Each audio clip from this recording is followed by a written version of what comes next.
real business owners. Because it is such a male-dominated industry, did you face some shit in the early stages of like, I ain't going with you, you're a woman? Like, at the end of the day, once you earn your stripes or whatever, the people know you're gonna get your shit done. They don't care if you're a woman or a dude. But in the initial stages, you might deal with something. So I kid you not, the first networking event I went to, there was this head honcho in our industry. And I was like, I'm going to go up to him and give him my card. And I gave him my card, and he looked at it and threw it. I had that happen to me 3 times. He threw it? Oh, yeah. And it was just like, it sort of like laughed at it. And I said, and that gave me fuel. Instead of going in my car and crying, I was like, fuck this watch guy. this.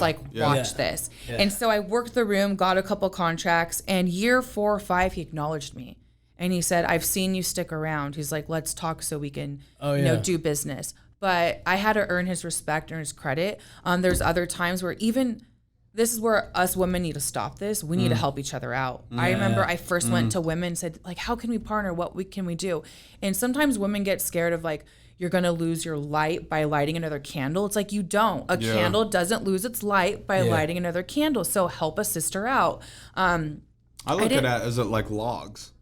The more logs that are together on the fire, the bigger the fire, right? You're a log, they're a log. Like, if we come together, we can make it bigger, right? And burn brighter. 100%. I like, though, that it's like a little certain amount of ego and humility. Like, you're like, okay, I've got something to prove to myself.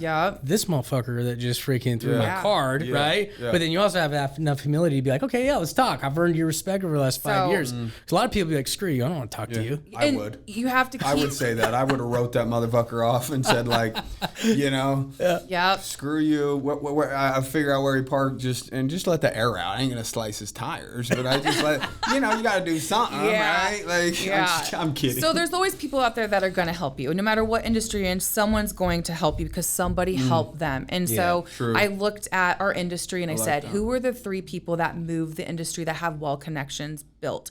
And so I went to them. I said, look, I can offer this service. I don't have built relationships. You do. Why don't you offer this service to your client? You can take half of my hourly rate. I'll take the other half. But in 2 years, I need to branch off my own.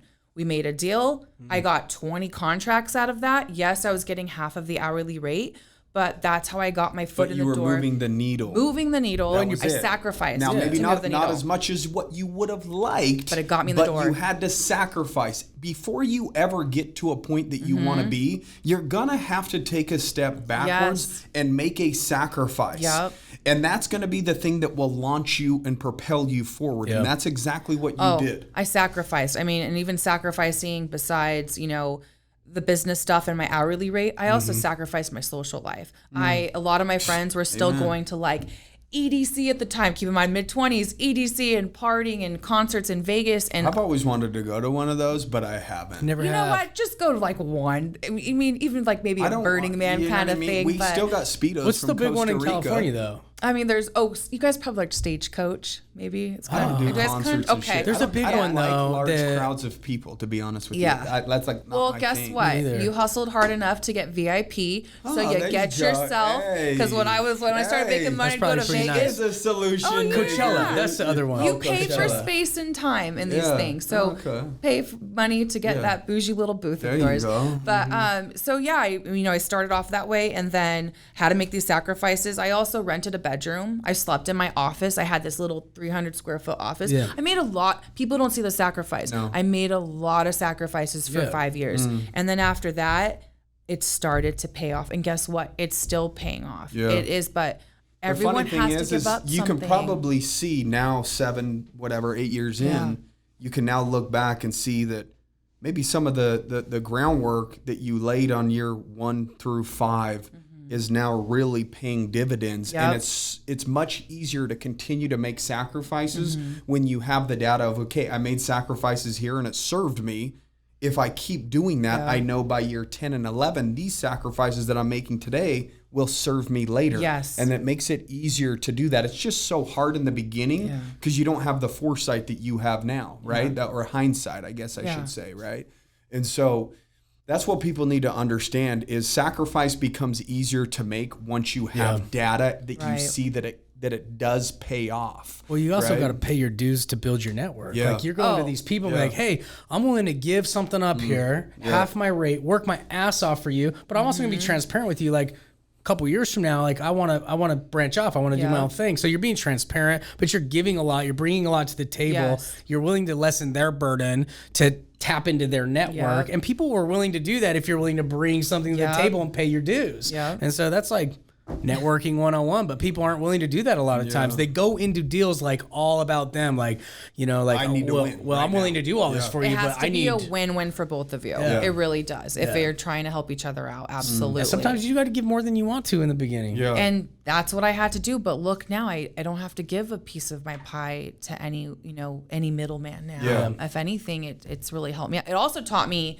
you know, negotiating deals and contracts and when are you going to get paid, because that stuff too, like, hey, we made a deal, where's my check? Oh, I haven't got, like, all that stuff you just learn from it. But it was sacrifices. What I think is cool as well is you had the opportunity to hone your skills, hone your craft at a lower wage. So I think that you could feel far more comfortable and confident as the years go on to say, this is what I'm worth and this is what I'm going to demand for my rate, because I have, again, data, a history of we helped this many people do X, so now I feel comfortable charging X, right? And so going into that, women, another thing too I noticed about us is we will negotiate for anyone, any man or woman, a higher rate than we will negotiate for ourselves. So I wanted to charge $125, and I had someone say, they're not going to pay you $125 an hour. And I started to like let it hit me, and I started almost to believe it. And I said,